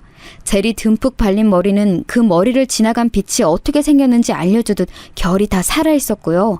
노란 형광 반팔티는 목깃이 위로 치솟아 있었고 그때가 초저녁이었는데 선글라스를 쓰고 계셨어요. 바지까지는 차마 시선을 내리지도 못한 채 저는 거의 반사적으로 일어나서 꾸벅 인사부터 드렸습니다. 어이, 또 보네? 안 그래도 내가 해줄 이야기들이 많아서 곧 다시 봤으면 했는데. 저를요? 네, 아버님. 사실 저도 그때는 너무 경황이 없었던지라 좀 차분한 마음으로 다시 뵈었으면 했습니다. 그래? 어이, 배짱이 꽤 두둑하구먼. 전생에 나라를 구한 여장군이었다고 농담을 하고 싶지만 가만 생각해보면 내 사전에 여자가 장군인 법은 없으니까 그런 말을 꺼낼 수가 없지. 안타깝네. 아니, 이미 충분히 다 말씀하신 것 같은데 일단 앉으세요. 아버님 커피 드시겠어요? 아니면 다른 음료도 여기에 많아요. 따뜻한 과일차가 여기서 인기라고 적혀있던데 그건 어떠세요? 어이, 잘 기억해도 남자는 시베리아 한복판에서 얼어 뒤져가도 얼음 띄운 아이스만 마신다.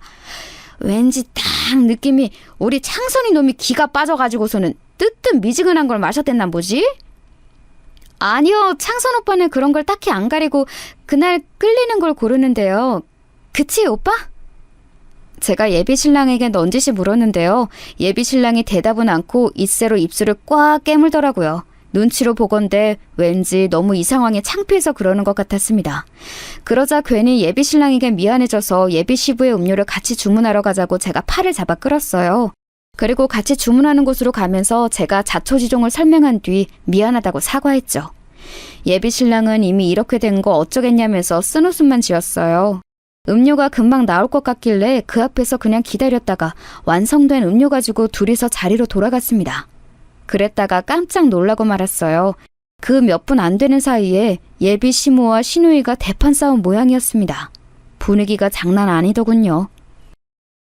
혹시 무슨 일이 있었나요? 제 착각인지는 몰라도 그 사이 분위기가 많이 가라앉은 것 같은데요. 죄송한데 저는 먼저 가볼게요. 아빠 때문에 너무 짜증나서 더 여기에 같이 있기가 싫어졌어요. 이놈의 집구석, 내가 얼른 어떻게든 탈출하든가 해야 저 꼴을 안 볼 텐데. 예비 시누이가 이를 박박 갈면서 가방을 챙겨 휙 나가버리는 게 아니겠어요? 당황한 제가 예비 신랑과 눈빛 교환을 했죠. 그러자 예비 신랑이 자기 여동생을 살피러 얼른 뒤를 따라 나갔습니다. 남겨진 제가 갑자기 찾아오는 두통을 느끼며 자리에 앉았는데 그때 예비 시부께서 엄청 의기양양한 표정으로 저에게 이런 말씀을 날리셨죠. 모름지기 계집은 앙칼진 맛이 있어야 한다지만 도가 지나치면 없는 이만 못하는 법. 어이! 이런 나이 귀중한 에델바이스는 가슴에 새겨두는 것이 좋을 거야. 무슨 말씀이신지 이해는 다 못했습니다만 일단 알겠습니다. 저 그런데 에델바이스라는 건 갑자기 무슨 의미로 말씀하시는 건가요? 명문대 간판 달아도 별 소용이 없구먼. 나의 조언, 나의 충고, 영어로는 에델바이스. 어드바이스를 말씀하고 싶으셨던 거군요. 에델바이스는 식물 이름이에요. 그래서 에델바이스라는 유명한 노래도 있잖아요. 그런데 제가 알기로 에델바이스는 아마 독일어일 거예요. 뭐야? 어이! 여자가 아직 그렇게 젊은데 벌써부터 기고만장하는 버릇들이면 안 돼. 우리 아들하고 결혼하고 나서 그렇게 행실을 하면 아주 큰 코 다칠 거야. 그렇게 기고만장할 체력 있으면 애부터 빨리 가져. 네? 애를 가지라고요? 저나 창선 오빠나 아직 2세 계획은 없는데요. 둘 다 그런 얘기는 아직 진지하게 해본 적도 없어요. 이 얘기를 뭐하러 해? 그런 건 말로 나누는 게 아니지. 나도 우리 첫째 백선이를 결혼하기 전에 보았지. 그러니까 여력이 있어서 자식을 넷이나 볼 수 있었던 거야. 일찍 낳는 건 장점밖에 없어.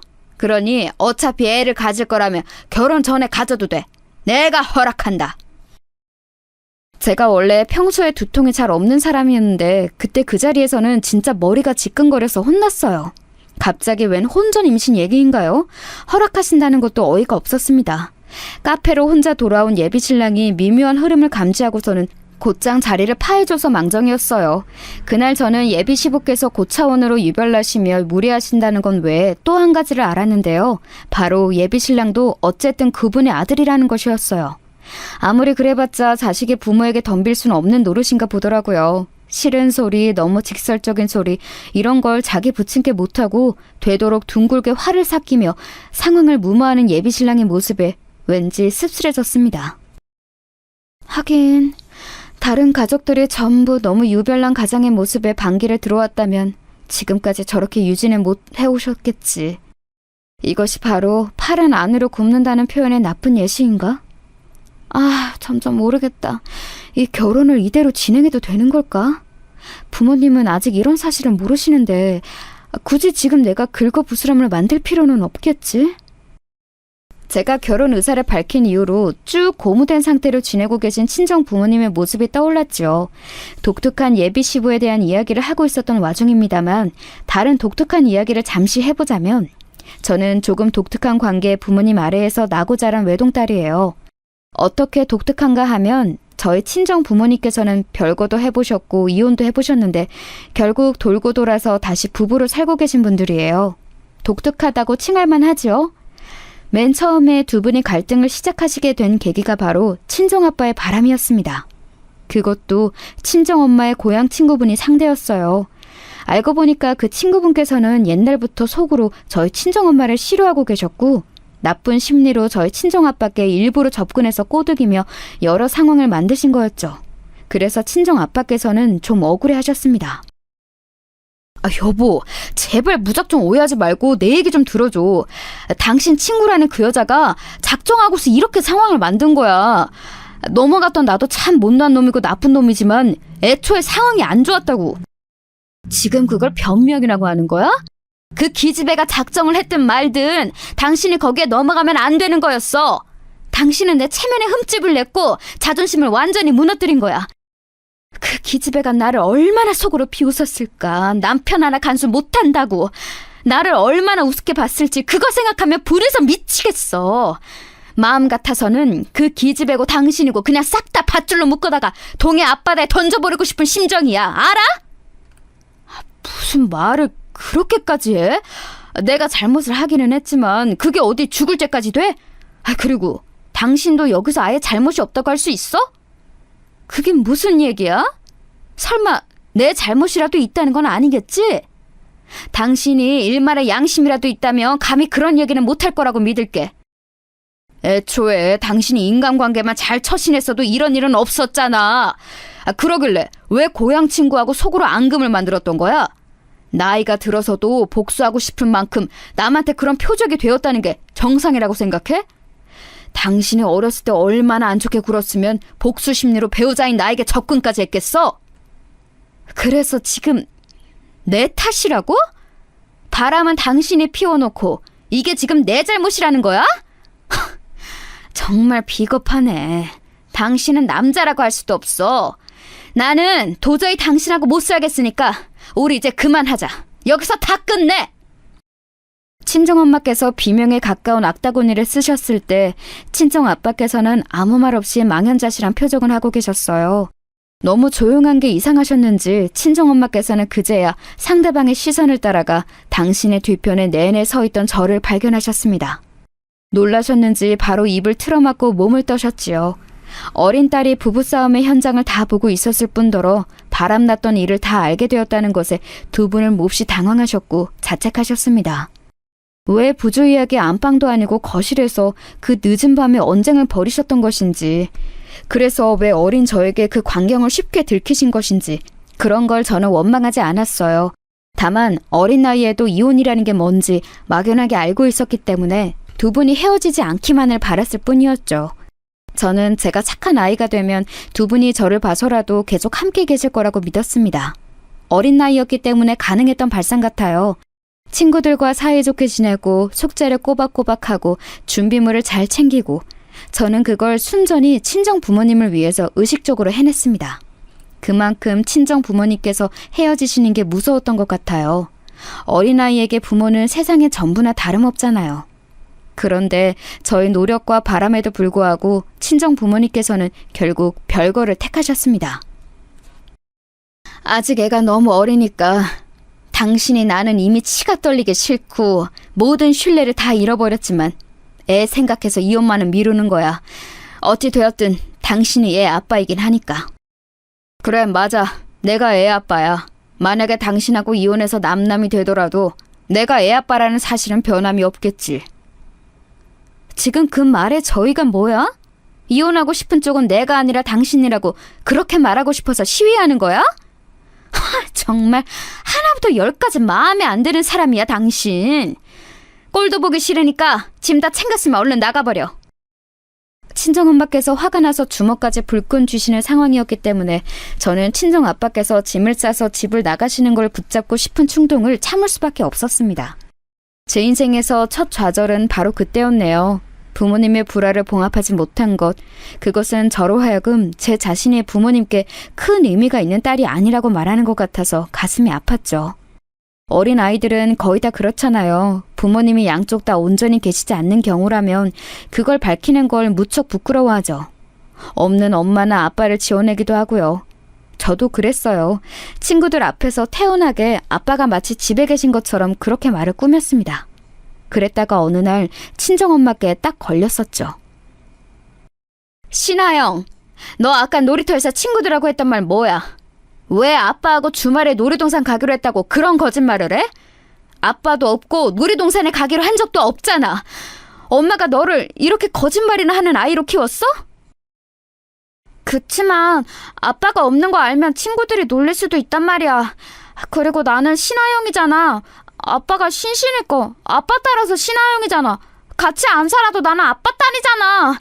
엄마하고 싸우지만 않았어도 아빠는 이 집에 계속 살았을 거야. 너 이게 어디서 막 울면서 엄마한테 버릇없이 소리를 질러? 너도 아빠가 잘못했다는 거 알고 있잖아. 아빠는 잘못을 저지른 사람이야. 그러니까 엄마가 아빠하고 싸우는 건 어쩔 수 없는 일이었어.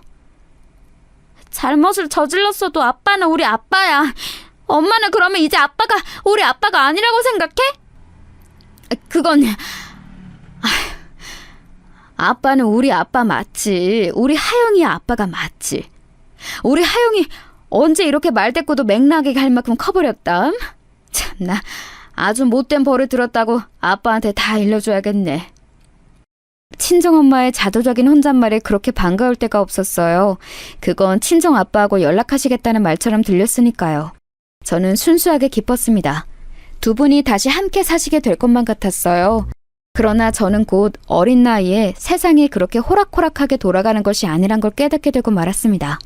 저의 말대꾸 그 작은 계기로 친정엄마께서는 약간 마음이 누그러지셨고 어찌되었건 친정아빠는 당신의 남편이자 저의 친부라는 생각을 하셨던 것 같아요.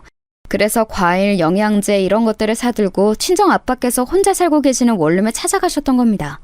한 손에는 커다란 장바구니를 다른 한 손으로는 제 손을 쥐고 계셨죠. 초인종을 누른 건 그럴 수 있는 손이 남아있던 저였어요. 두근거리는 심정으로 문을 열고 나온 친정아빠를 기대했죠. 그런데 문을 열고 저희 모녀를 맞이했던 건 친정아빠와는 전혀 다른 인물이었습니다. 아예 모르는 인물은 아니었죠. 왜냐하면 친정아빠와 바람이 났었던 친정엄마의 고향 친구분이셨으니까요. 무심코 현관문을 여셨던 그분이 놀라 굳어버리셨고 친정엄마께서는 장바구니와 저의 손을 동시에 놓으셨어요. 그리고는 그분의 머리채를 잡아채신 뒤 엄청난 난투극을 벌이셨죠.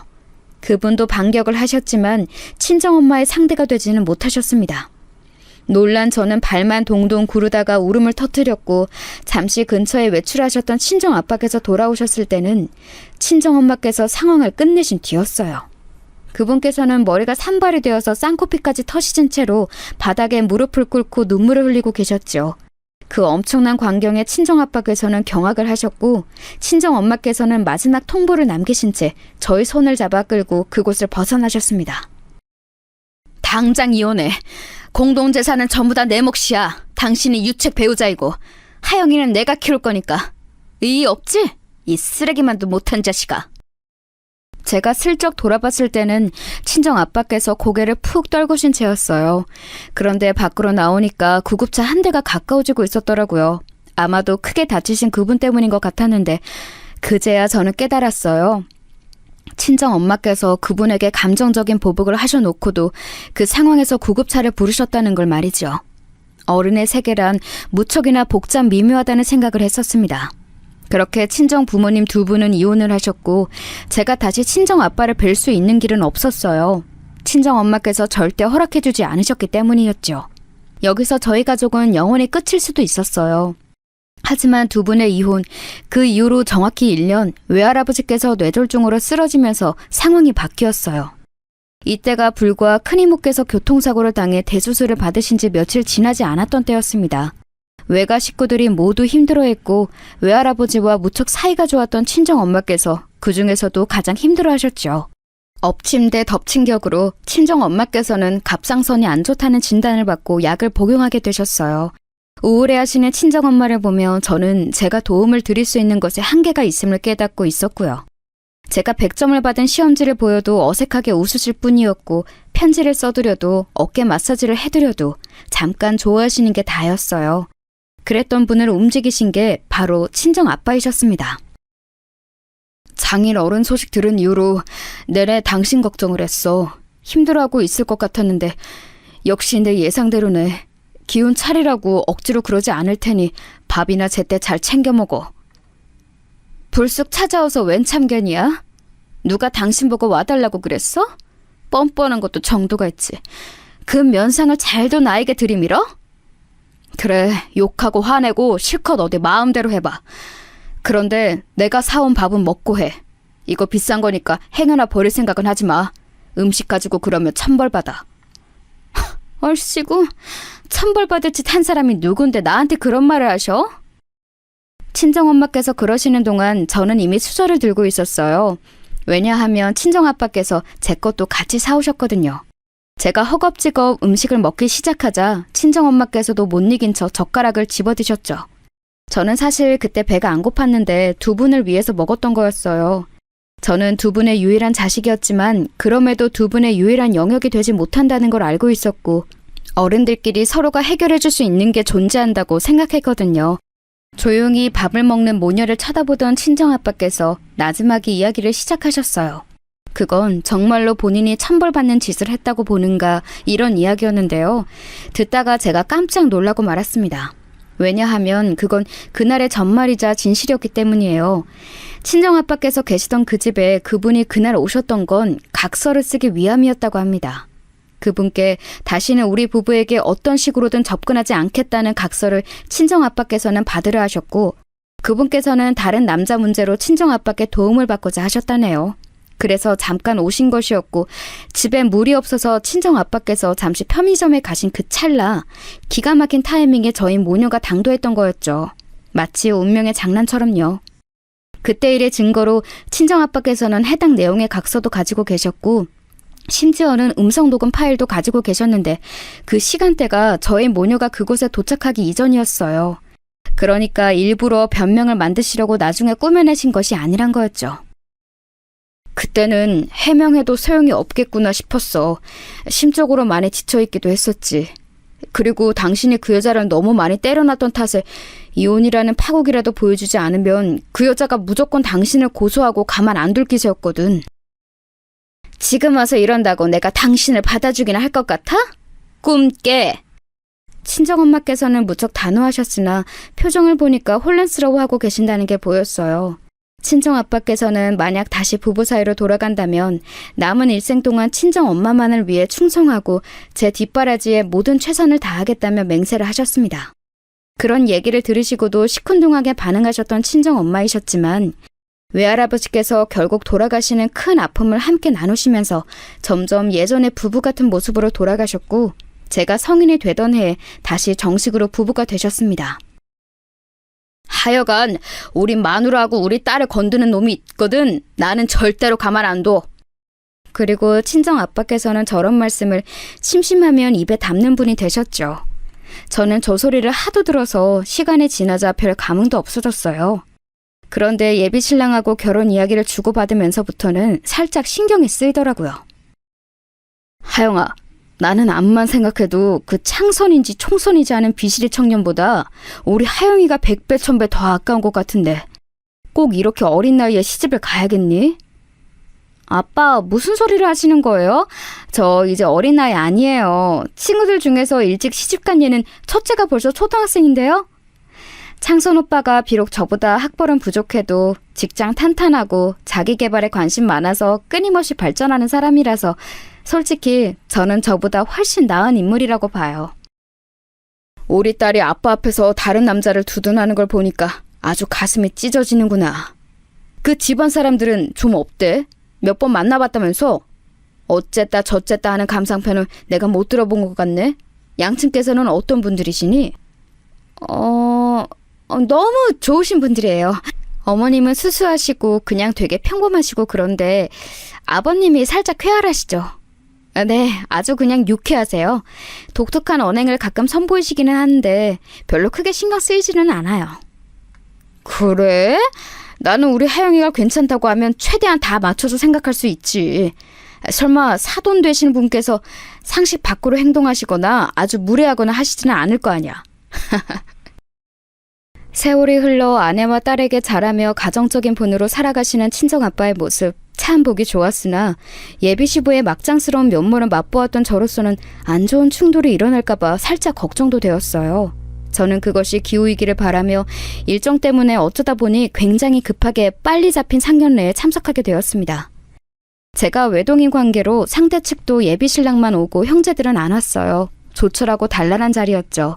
그날 저는 백화점에서 사뒀던 베이지색 원피스를 입었고 친정아빠께서는 네이비색 계열의 정장, 친정엄마께서는 가장 점잖은 까만색 투피스를 입으셨습니다.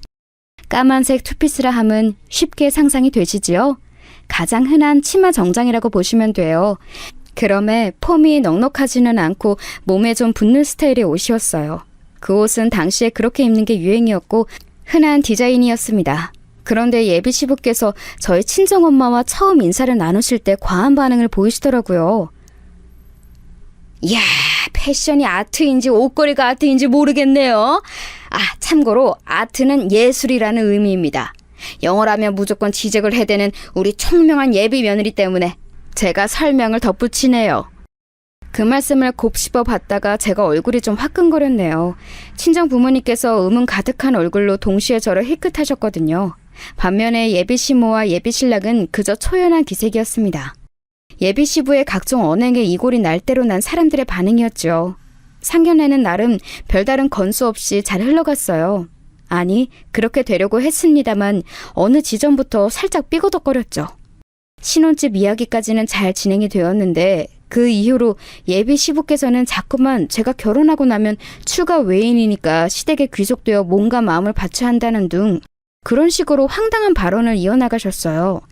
여자는 출가 외인이므로 결혼하고 나서는 자기 친정과 되도록 차츰 멀어져야 한다는 그 대목에서 제가 또 밀려온 두통에 머리를 짚었습니다. 저희 그런 모습에 예비 신랑은 아무 말도 못하고 목이 탔는지 자꾸 물을 마시더군요.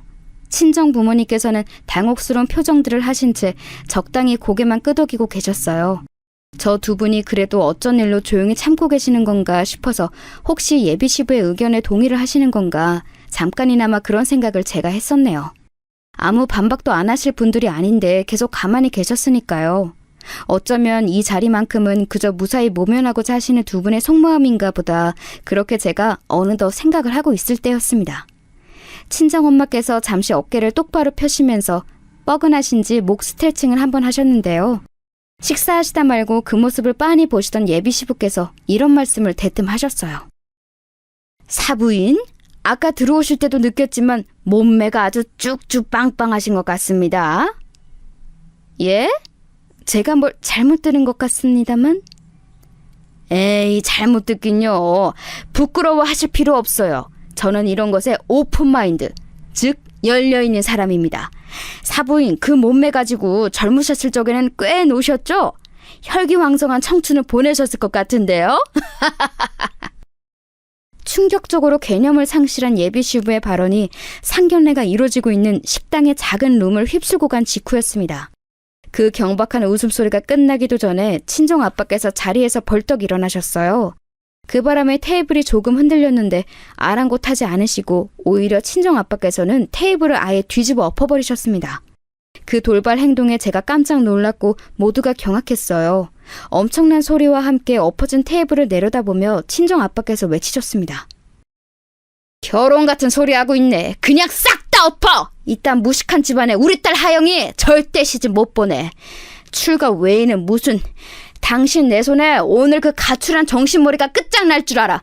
감히 내 마누라에게 그딴 망발을 짓거려? 아니 이보쇼, 이 무슨 경우 없는 행동이람?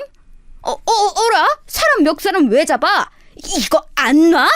야 청산아, 너 뭐하냐? 얼른 나 안 도와주고. 여보, 당장 경찰 불러. 빨리 신고해.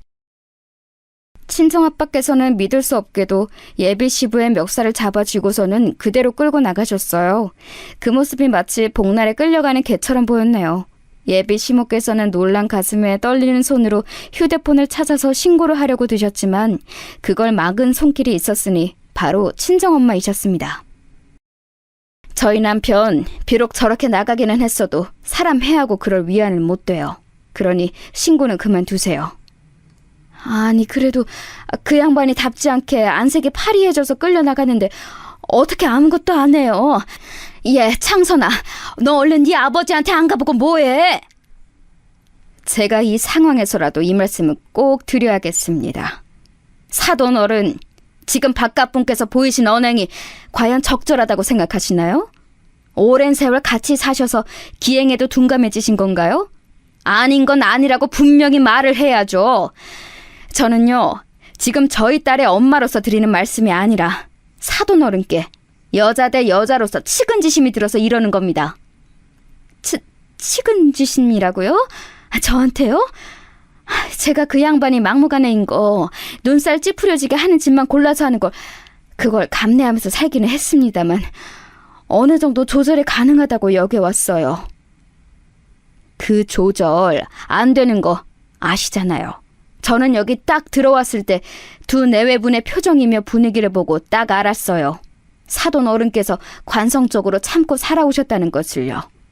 같은 기혼 여자니까, 자식 있는 엄마니까 저는 그걸 바로 알 수 있었습니다. 사돈 어른, 이 결혼은 없던 일로 하겠다는 말씀보다도 계속 이렇게 사시지는 말았으면 좋겠다는 말씀을 더 먼저 드리고 싶은 제 심정, 부디 잘 알아주셨으면 좋겠네요. 친정엄마께서는 제 손을 잡아 끄셨고 저는 군말 없이 따랐어요. 지금은 스스로의 무력감에 망연자실한 예비신랑을 살피는 것보다 친정엄마의 뜻을 따르는 게 우선이라고 여겼거든요. 주차장에 가서 잠시 기다리니까 친정아빠께서 오셨습니다. 그 인간 으슥한 비상구로 끌고 가자마자 나한테 무릎부터 꿇고 용서를 빌더라. 그냥 허세와 객기를 부려본 것일 뿐 그 이상 그 이하도 아니었다면서 두려움에 질려서 필사적으로 비는 걸 보고 상대할 가치도 못 느꼈어. 하영아, 이 결혼은 아니야. 알았지? 저 창선 오빠만큼 저에게 맞는 신랑감도 없을 거라고 생각했었어요. 하지만 두 분의 뜻을 거스를 정도는 아니에요. 왜냐하면 두 분은 결혼의 달인이시잖아요. 제가 무조건적으로 따라야죠. 저는 씁쓸하게 웃고는 친정 부모님과 함께 다른 곳으로 이동해서 식사를 했습니다. 휴대폰은 꺼둔 채로요. 식사하면서 이런저런 대화를 많이 나누었어요. 예비 시부께서 선보이셨던 저급함, 제가 경험한 그것들을 솔직하게 털어놓았더니 두 분 다 기함을 하셨습니다. 저에게 그 집안에 시집 보낼 수 없다며 재차 그 점을 강조하셨죠. 생각을 정리하고 싶었던 저는 다음 날이 되어서야 휴대폰을 켰어요. 예비 신랑이 연락을 많이 했었더라고요. 미안하다며 기회를 달라는 카톡도 많이 와 있었죠. 저는 예비 신랑과 둘이 만나서 정리를 하는 시간을 갖기로 했습니다. 오빠가 아버님께 아무런 저항이나 반발을 못하는 것 같아서 사실 그간 그런 점 때문에 속으로 많이 생각했었어. 그런데 상황이 이렇게 되니까 역시나 오빠하고 결혼하는 건 너무 나에게 위험 부담이 클 것 같아. 오빠가 나랑 결혼하자고 아버님을 버릴 수는 없는 노릇이잖아? 우리는 여기까지인가 봐. 정말 뭐라고 말할 수 없을 정도로 미안하고 민망하다. 그런데 하영아, 그럼 정말 만약에 내가 우리 아버지를 버리면 너하고 결혼할 수 있을까? 결혼 이야기를 꺼내면 꺼낼수록 나는 너에 대한 내 마음을 점점 더 확신하게 되었어. 나 때문에 그럼 가족을 저버리겠다는 거야? 오빠, 그건 믿어지지도 않을 뿐더러 내가 너무 부담스러운데? 사실 어머님께서 그날 해주신 말씀을 듣고 우리 엄마도 생각을 많이 하셨나 봐. 아버지하고 거의 전쟁 난 것처럼 싸우고 계시는데 여태까지는 이런 적이 없었거든. 엄마도 우리 형제들도 모두 아버지에게 순응하고 적당히 무시하는 게 무조건 해결법이라고 여겨왔으니까. 그런데 지금은 달라. 아무래도 두 분이 갈라설 수도 있을 것 같아. 그 말 듣고 제가 소스라치게 놀랐습니다. 그 유별나게 오만하신 예비 시부께서 이혼을 당하시는 그림이 안 그려졌거든요. 과연 실현이 될까 싶었어요. 그런데 되더라고요. 세상에 정말로 두 분이 이혼을 하셨어요. 그 엄청난 실행의 비밀에는 바로 예비 신랑을 포함한 자식들이 전부 모친의 편을 들면서 부친을 저버린 게 있었습니다. 마누라와 자식들에게 팽 당하신 그분께서는 자존심 때문에 이혼 도장을 확 찍어버리셨죠. 그 후 몇 달이 지나자 후회가 되셨는지 눈물로 재결합을 호소했지만 거절당하셨고 성질이 뻗치셨는지 음주운전을 하다가 사고를 크게 내셔서 재판까지 받으셨어요. 저는 예비신랑과 헤어졌었죠. 그랬다가 무려 1년이 지난 끝에 서로를 아직 잊지 못했음을 인정하고 다시 만났습니다. 그리고 이번에야말로 제대로 된 결혼에 꼴이 날 수 있었죠. 시어머니께서는 제 친정 부모님을 당신의 인생 조언사들로 삼으셔서는 무척 잘 지내신답니다.